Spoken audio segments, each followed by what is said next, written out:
Let's make a pizza. Woo! We also have the cat. In our bowl, we have a cup of flour. In this bowl, sugar and some salt and some yeast, some onion powder, some garlic salt with parsley, Italian seasoning. This is not made with any real Italians. Aww. Jesus, take the wheel. We're using instant yeast, 3/4 of a cup of warm water, and 2 tablespoons of olive oil that we're just gonna add and mix that up. Consistency is key. We're just gonna add another cup of flour. Could we have added that gradually? Yeah, but who has time? We're gonna see if it turns into a dough. If it doesn't turn into a dough, then we're just gonna add more flour. Hey, would you get me a fistful of flour? Would you go, not like a whole fist, that's the spirit. Sprinkle that on top for me. Give her a good little dusting. Roll her over, and we're gonna give her a good little dusting. That looks like dough. Do you think that looks like dough? That looks like dough. That's what that should look like. It looks kind of like a pizza dough. Cover this with plastic wrap. Let it rise. Rise. Oh, we should like put in that little picture of Elmo, you know the one, where he's like, with the fire. Rise.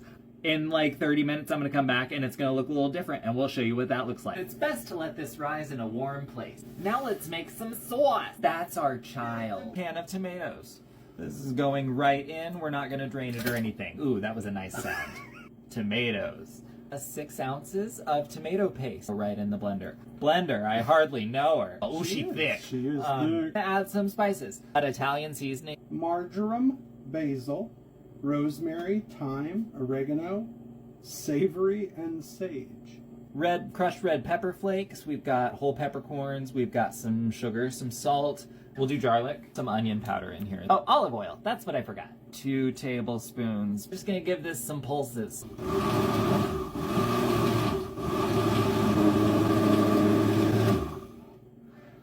It's a little tomatoey. I get what you're saying. I'm gonna try and solve this with garlic salt with parsley again. We like it. That's pretty good. Set your oven to 420 degrees. It's 215 degrees Celsius. Cheese! Cut the cheese. Great. Shred the cheese. Mozzarella. Arguably the best cheese to go on top of a pizza. There you go. Not a whole lot of flavor in mozzarella cheese, but it gives you a lot of elasticity. Pizza dough. We're just gonna put some flour on our clean and disinfected and cat-free counter. Flop out this here pizza dough. It feels a little loose. Kind of pick up some of this flour knead, as they say. There. Make this into something that's roughly pizza shaped. You don't have to throw it over your head unless you super want to. Just throw some more flour on it. Make a big mess. You're gonna clean up anyway. Spread her out.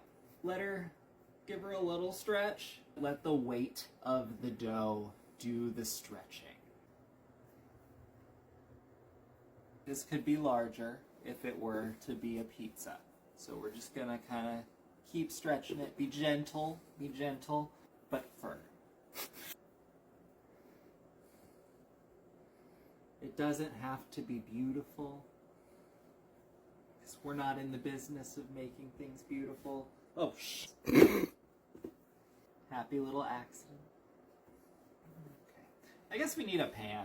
So you're gonna take your well-loved pizza pan. It's fine. It's supposed to look like that.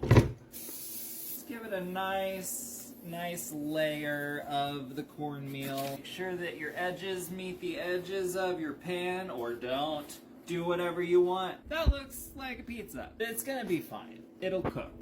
Oil it and fork it. You always want to oil before you fork. Brush her around. If you make a large pile of oil, it'll spread. Fork it.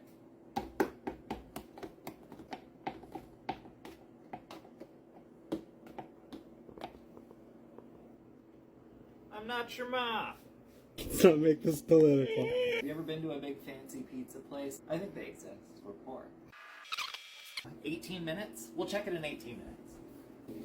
Goodbye, pizza. Beautiful pizza.